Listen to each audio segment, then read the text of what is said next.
अस्सलाम वालेकुम नाज़रीन, मैं मोहम्मद असलम हुसैन सियासत की खबरों में आप सबका इस्तकबाल करता हूँ।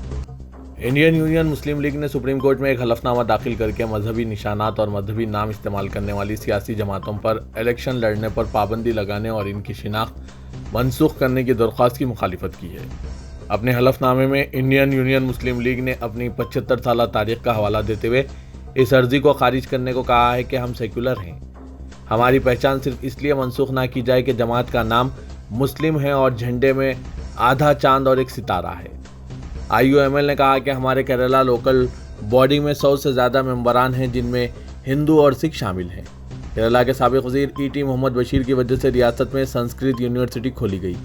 IUML के जनरल सेक्रेटरी PK कन्हाली कट्टी ने सुप्रीम कोर्ट में हलफनामा दाखिल किया। इंडियन यूनियन मुस्लिम लीग ने इस अर्जी में फितरी फरीकों की अदम मौजूदगी के बारे में कहा है। इसके साथ ये भी कहा गया है कि इसी तरह के मसले और दुआ के साथ अश्वनी उपाध्याय की अर्जी 2019 से दिल्ली हाई कोर्ट में ज़ेर-ए-इल्तवा है। हजरत ख्वाजा गरीब नवाज रहमतुल्लाह अलैह के सालाना उर्स के दौरान मसले की तसादुम में मारपीट के बाद हंगामा और ज़ायरीन में भगदड़ मचने की खबरें वायरल हो रही है। मालूमात के मुताबिक सालाना उर्स में छठी शरीफ की शब तकरीब के दौरान नारेबाजी की वजह से बरेलवी हजरात और दरगाह खादिमों के दरमियान अफसोसनाक पुरतशद्दुद मसले की तसादुम पेश आया। पुलिस ने काफ़ी मशक्क़त के बाद इस हंगामे को काबू में कर लिया।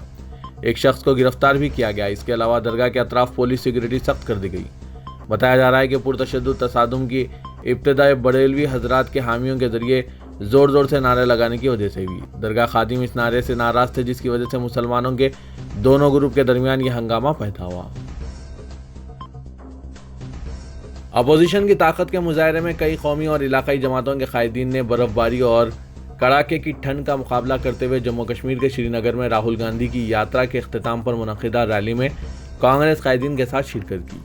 कांग्रेस की यह रैली कड़े पहरे और भारी बर्फबारी के बीच शेर कश्मीर क्रिकेट स्टेडियम में मुनक़िद हुई। कांग्रेस कायदीन के अलावा DMK, JMM, BSP, NCP, DP, CPI, RSP, VCK और IUML कायदीन ने शिरकत की। रियासत से खिताब में CPI कायद D राजा ने मुल्क की तमाम सेकुलर जमातों से अपील की कि वो मुत्तहिद हो जाएं। उन्होंने कहा कि हमने मिलजुल कर मुल्क की आज़ादी की लड़ाई लड़ी थी और इसे अंग्रेज़ों के राज से आज़ाद कराया था।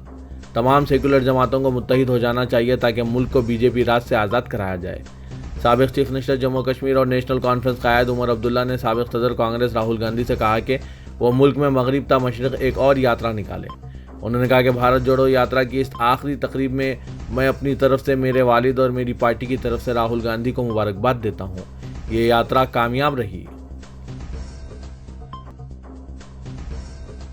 दिल्ली यूनिवर्सिटी के नॉर्थ कैंपस में वाक़ मुगल गार्डन का भी नाम तब्दील कर दिया गया और इसे गौतम बुद्ध सेंचुरी गार्डन से मौसूम किया गया है। यूनिवर्सिटी ने नाम तब्दील किया, जिसकी वजह यह बताई कि इस गार्डन में कोई मुगल डिज़ाइन नहीं था। वज़ीर के राष्ट्रपति भवन ने भी गुज़िश्ता रोज़ अपने मशहूर और तारीखी मुगल गार्डन्स का नाम तब्दील करते हुए अमृत ओयान रख दिया है। यूनिवर्सिटी के एक ओहदेदार ने नाम जाहिर न करने की शर्त पर बताया कि तकरीबन एक ही वक्त में नामों की तब्दीली महज एक इत्तेफाक है और यूनिवर्सिटी ने अपनी गार्डन कमेटी के साथ तवील मुबाहस के बाद यह फैसला लिया है। दिल्ली पुलिस ने सुप्रीम कोर्ट को जानकारी दी कि 2021 में कौमी दारुलहुकूमत में मुनक़िदा धर्म संसद में मुबैना नफरत भड़काने वाली तकरीर के मामले में इसकी क़तई रिपोर्ट लगभग तैयार हो चुकी है। सुप्रीम कोर्ट ने दिल्ली पुलिस से पूछा कि इसने इस केस में मुलजिमीन के खिलाफ क्या इक़दाम किए। Chief justice DY Chandrachud, justice PS Narasimha और जस्टिस JP पारदीवाला पर मुश्तमिल बेंच ने इसके लिए दिल्ली पुलिस को 3 हफ्तों की मोहलत दी। Additional solicitor general KM Nataraj ने दिल्ली पुलिस की नुमाइंदगी करते हुए कहा कि तहक़ीक़ात मुकम्मल हो चुकी है और क़तई रिपोर्ट लगभग तैयार है। हम बहुत जल्द ये रिपोर्ट अदालत में दाखिल करने वाले हैं। उत्तर प्रदेश के गोरखपुर में गोरखनाथ मंदिर के सिक्योरिटी एहलकार पर कातिलाना हमले के मुलजिम अहमद मुर्तज़ा अब्बास को खुसूसी अदालत ने मौत की सज़ा सुनाई। ATS के खुसूसी जज ने मुर्तज़ा को मुल्क के खिलाफ साजिश करने और कातिलाना हमले को अंजाम देने का मुजरिम करार दिया। मुर्तज़ा के खिलाफ गुज़िश्ता साल अप्रैल में गोरखनाथ मंदिर पर हमला के सिलसिले में गोरखनाथ पुलिस स्टेशन में मुकदमा दर्ज किया गया था। BTech केमिकल इंजीनियरिंग की पढ़ाई करने वाले मुर्तज़ा ने 4 अप्रैल 2022 को गोरखनाथ मंदिर में तैनात PAC के जवानों पर हमला किया था, जिससे इलाके में खौफ व हरास फैल गया था। मुर्तज़ा को सिक्योरिटी फोर्सेस ने गिरफ्तार कर लिया था। Additional director general of police Prashant Kumar ने कहा कि ATS के जरिए पेश किए गए सबूत को अदालत ने दुरुस्त मान लिया है। इससे जाहिर होता है कि पुलिस की तफ्तीश दुरुस्त थी। पुलिस ने मुल्क के खिलाफ साजिश बेनकाब कर दी है। वज़ीर आला बिहार नीतीश कुमार ने बीजेपी के साथ दोबारा इत्तेहाद को खारिज इम्कान करार दिया। उन्होंने जोर देकर कहा कि वो अपनी साबिक़ा हलीफ जमात से हाथ मिलाने के बजाय मरने को तरजीह देंगे। जनता दल यू कायद ने भगवा जमात को याद दिलाया कि इसे जनता दल यू से इत्तेहाद की वजह से सभी हामियों बशमुल मुसलमानों के वोट मिले थे। हालांकि मुसलमान बीजेपी की हिंदुत्व आइडियोलॉजी से हमेशा परेशान रहते हैं। उन्होंने बीजेपी के इस दावे को भी खारिज किया कि वो आइंदा साल बिहार में 40 के मुंजमला 36 लोकसभा नशिस्तें जीतेंगी। नीतीश कुमार ने फिर माना कि इनके नायब तेजस्वी यादव और इनके वालिद लालू प्रसाद यादव के खिलाफ करप्शन के बेबुनियाद केस पर 2017 में एनडीए में इनकी वापसी गलती थी। अपोजिशन जमातों ने अडानी मसला और बाज़ रियासतों में गवर्नर्स के रोल का मौजू एक कुल जमात इजलास के दौरान उठाया, जो पार्लियामेंट के बजट सेशन के मौके पर तलब किया गया था। हुकूमत ने इजलास में कहा कि वह कवायद के मुताबिक तमाम मसाइल पर बहस के लिए तैयार हैं और अपोजिशन को ताउन करना चाहिए। कई इलाकाई जमातों ने इशारा दिया कि वो बेरोजगारी, कीमतों में इजाफे और आमदनी की तकसीम में मरकज़ की मुबैना जानिबदारी के अलावा ये मसाइल उठाएंगे। वज़ीर पार्लिमानी उमूर प्रहलाद जोशी ने कहा कि हुकूमत हर मौजू पर बहस के लिए हमेशा मुस्बित रवैया रखती है, लेकिन उन्होंने कहा कि बहस कवायद के मुताबिक और सदरनशीन की मंजूरी से होनी चाहिए। सुपरस्टार शाहरुख खान ने कहा है कि पठान की रिलीज के बाद इन्हें जो मोहब्बत मिली है, इसकी वजह से उन्होंने पिछले 4 साल को 4 दिनों में भुला दिया है। बॉलीवुड के सुपरस्टार ने 25 जनवरी को अपनी फिल्म के रिलीज से पहले कोई इंटरव्यू नहीं दिया। पीर को वो अपने साथी अदाकारों दीपिका पादुकोण और जॉन अब्राहम और हिदायतकार सिद्धार्थ आनंद के साथ मीडिया से बात की और फिल्म पठान की कामयाबी और दूसरे मौज़ूआत पर इजहार ख्याल किया। शाहरुख खान यशराज फिल्म्स की जानिब से मुनक़िदा इस प्रोग्राम में कहा कि आदित्य चोपड़ा और सिद्धार्थ का शुक्रगुजार हूँ कि उन्होंने मुझे मौका दिया, क्योंकि ये बात महंगी और वक्त तलब फिल्म थी और एक ऐसे वक्त जब मैं काम नहीं कर रहा था, मुझे मौका दिया गया, मैं इनका शुक्रगुजार हूँ। पठान ने बॉक्स ऑफिस पर तमाम रिकॉर्ड तोड़ दिए हैं और पहले वीकेंड पर दुनिया भर में 542 करोड़ रुपए कमाए हैं। सुपरस्टार ने कहा कि दीपिका, जॉन, सिद्धार्थ और आदित्य की तरफ से मैं पठान को दी जाने वाली मोहब्बत पर आप सबका बहुत बहुत शुक्रगुजार हूँ। 57 साल शाहरुख ने कहा कि इनके मदा इनके लिए सबसे महफूज जगह हैं और जब कभी इन्हें खुशी या तकलीफ के वक्त मोहब्बत की ज़रूरत होती है, वो अपनी बालकनी में जाते हैं और इन लोगों से मिलते हैं जो इनसे बेलौस मोहब्बत करते हैं। शाहरुख खान ने कहा कि वो मोहब्बत के भूखे हैं, करोड़ों रुपए की कोई अहमियत नहीं है। जमात उलमा हिंद ने सुप्रीम कोर्ट में एक ट्रांसफर पिटीशन दायर की है, जिसमें मजहबी तब्दीली से मुतालिक क़वानीन के खिलाफ 6 हाई कोर्ट्स में ज़ेर-ए-इल्तवा 21 मुकदमात को सुप्रीम कोर्ट मुंतकिल की दरख्वास्त की गई। सदर जमात उलमा हिंद मौलाना महमूद असद मदनी की तरफ से मुकर्रर करदा सीनियर वकील कपिल सिब्बल ने chief justice of India D.Y.. Chandrachud के सामने अर्जी का तस्करा किया। उन्होंने शिकायत की कि रजिस्ट्री ने ट्रांसफर पिटीशन को नंबर देने से ये कहते हुए इनकार कर दिया है कि हाईकोर्ट में इससे मुतालिक दरख्वास्त गुजारों की रजामंदी ज़रूरी है। कपिल सिब्बल ने इस्तदलाल किया कि आइन की दफ़ा 139A(1) के मुताबिक कोई भी शख्स मुख्तलिफ हाईकोर्ट्स में ज़ेर-ए-इल्तवा तमाम दरख्वास्तों को सुप्रीम कोर्ट मुंतकिल करने की दरख्वास्त दे सकता है। अगर दरख्वास्त गुजार किसी एक हाई कोर्ट में फ़रीक है, ताहम सभी कोर्ट्स में फ़रीक होना ज़रूरी नहीं, जबकि जमात उलमा हिंद गुजरात हाई कोर्ट में फ़रीक है, इसलिए ये इसका दस्तूरी हक है।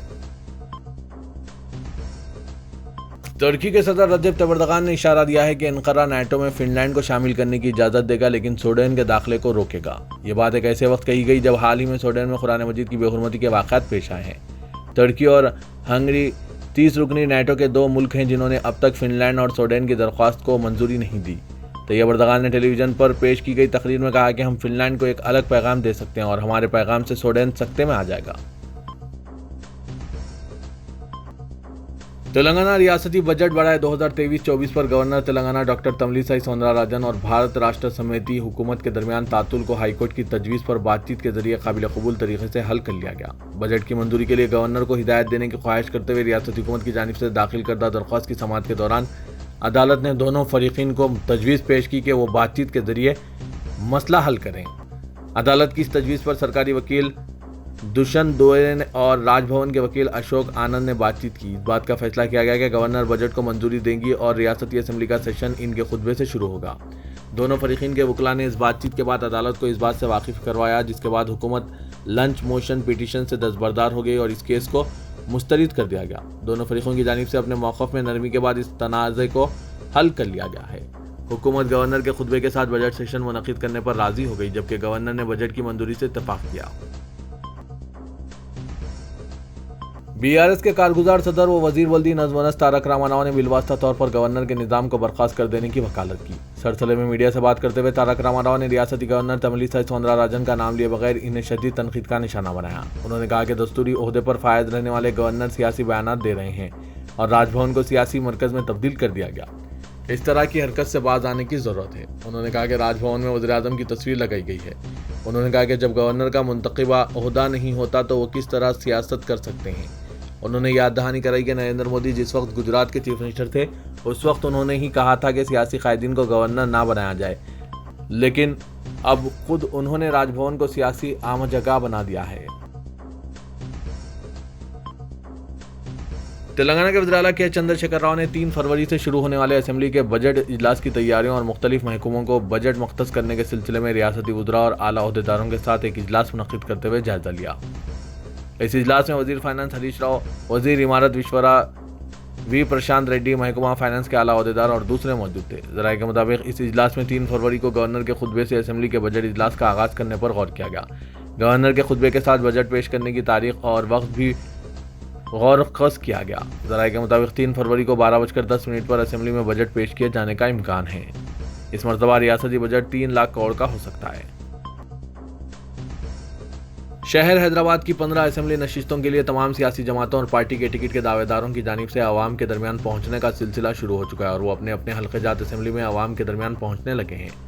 भारत राष्ट्र समिति, मजलिस इत्तेहादुल मुस्लिमीन, भारतीय जनता पार्टी, कांग्रेस के अलावा तेलुगु देशम ने भी अपनी सियासी सरगर्मियों का अमली तौर पर आगाज कर दिया है। रियासत में क़ब्ल वक्त इंतखाबात की पेश क़यासी के दौरान सियासी जमातों की सरगर्मियों में होने वाले इजाफे के साथ ही शहर हैदराबाद की 15 नशिस्तों पर दावेदारों की तादाद में भी इजाफा होने लगा है। मजलिस इत्तेहादुल मुस्लिमीन जो हैदराबाद से अपने 7 अरकान असेंबली को मुंतखब करवाने में कामयाब हुई है, वो भी तरक्याती कामों के इफ्तिताह, संग बुनियाद जलसे, हालात हाजरा के अलावा अवाम से मुलाकात के प्रोग्राम्स के जरिए इंतखाबी माहौल की तैयारी में सरगर्म नजर आने लगी है। साथ ही भारतीय जनता पार्टी ने भी शहर हैदराबाद में हल्क़ेजात असेंबली गोशा महल, खैरताबाद, मुशीराबाद, अंबरपेट, सनत नगर, जुबली हिल्स, कारवान और नामपल्ली में अपनी सरगर्मियों का आगाज़ कर दिया है। सदर मजलिस व रुकन पार्लियामेंट हैदराबाद असदुद्दीन अवैसी हल्के असेंबली चारमीनार और बहादुरपुरे में तरक्याती कामों का इफ्तिताह और जलसे आम से खिताब के जरिए पुराने शहर में इंतखाबी माहौल को गरमा दिया है। इसी तरह मरकजी वजीर सयाहत जी किशन रेड्डी ने हल्के असेंबली अंबरपेट में अपनी सियासी सरगर्मियों का आगाज़ कर दिया है, जबकि फ़िलहाल अंबरपेट से बीआरएस रुकनी असेंबली है, लेकिन इसके बावजूद इस हल्के में जी किशन रेड्डी को काफ़ी मकबूलियत हासिल है। Secretary board of intermediate education Naveen Mittal ने कहा है कि इंटरमीडिएट बोर्ड के मुतवाजी एक और कमिश्नर सिस्टम काम कर रहा है। हैदराबाद में आज मीडिया के नुमाइंदों से बात करते हुए नवीन मित्तल ने कहा कि एक शख्स ने सारे निज़ाम को अपने कब्जे में ले लिया है। बोर्ड के दफ्तर में वाक़ सीसीटीवी कैमरे में उलटफेर की गई। इनकी जानिब से एक ओहदेदार से की गई बातचीत की तफसीलात फौरी तौर पर तीसरे शख्स तक पहुँच गई। उन्होंने कहा कि सीसीटीवी कैमरों का पासवर्ड भी एक ऐसे शख्स के पास मौजूद है जो बोर्ड का मुलाजिम नहीं है और वो कैमरों की निगरानी कर रहा है।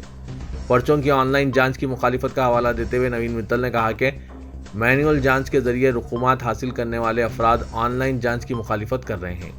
उन्होंने इंकशाफ किया कि बोर्ड ऑफ इंटरमीडिएट से डाटा की चोरी हुई है, जिसके बारे में पुलिस में शिकायत दर्ज कराई गई। एचएमडीए के ओहदेदारों ने आईटी कॉरिडोर को खूबसूरत बनाने के लिए गंडीपेट पार्क को 15 साल तक खानगी एजेंसी को लीज पर देने की हिकमत अमली तैयार की है। पार्क का नज़ारा करने के लिए पहुंचने वाले आवाम से ticket fees, parking fees, food courts के अलावा दूसरे ज़राए से आमदनी हासिल करने के इक़दाम किए जा रहे हैं। इन कामों की जिम्मेदारी कबूल करने वाली एजेंसी को पार्क की निगरानी सौंपने और उससे सालाना मुकर्ररा आमदनी हासिल करने का निशाना मुख्तस किया जा रहा है। इस अमल के जरिए एचएमडीए सालाना 5 से 6 करोड़ की आमदनी हासिल करने की मनसूबाबंदी तैयार की है। शहर के मुकामात में वाक़ उस्मान सागर के दामन में अवाम को सैर व तफरी का मौका फराहम करने के लिए 35 करोड़ 60 लाख रुपये लागत से एक खूबसूरत पार्क अवाम के लिए दस्तयाब किया गया। अंबरपेट फ्लाईओवर के कामों में तेजी पैदा कर दी गई है, जिसकी वजह से सड़क पर ट्रैफिक तहदीदात आयद की गई है। ट्रैफिक पुलिस ज़राए के मुताबिक मुजस्मा गांधी से अंबरपेट टी जंक्शन की रोड को आज से 10 मार्च तक के लिए बंद कर दिया गया है। ट्रैफिक पुलिस ने इस रास्ते से गुजरने वालों को मुतबादिल रास्ता इख्तियार करने का मशवरा दिया है। ट्रैफिक पुलिस के मुताबिक मुजस्मा गांधी से 6 नंबर बस स्टॉप तक जाने वाले रास्ते पर एक सीमत से ही ट्रैफिक को गुजरने की इजाज़त रहेगी। उप्पल से 6 नंबर बस स्टॉप पर बड़ा चादरघाट जाने वाली बड़ी गाड़ियों और आरटीसी बसों को हफ्सीगुड़ा क्रॉस रोड से Tarnaka, Osmania university, Adikmet flyover, Vidyanagar, fever hospital, Barkatpura, Nimboli अड्डे की सीमत मोड़ दिया जाएगा। बीजेपी के रियासती सदर बंडी संजय ने कहा कि रियासती हुकूमत सब इंस्पेक्टर्स और कांस्टेबल्स के उम्मीदवारों की जिंदगियों से खेल रही है। उन्होंने इन उम्मीदवारों को इंसाफ दिलाने के लिए बीजेपी की नौजवानों की तंजीम BJYM की जानिब से डीजीपी के दफ्तर पर दिए गए धरने के दौरान जख्मी BJYM के रियासती सदर भानु प्रकाश की इयादत की, जो शहर के खानगी हॉस्पिटल में जेर इलाज है। भानु प्रकाश की इयादत के बाद मीडिया से बात करते हुए बंडी संजय ने कहा कि सब इंस्पेक्टर्स और कांस्टेबल्स के इम्तिहान में कई गलतियां हुई है। पर्चे सवालात में 20 सवालात गलत तौर पर दिए गए, जिससे उम्मीदवारों को जवाब देने में मुश्किलात पेश आई।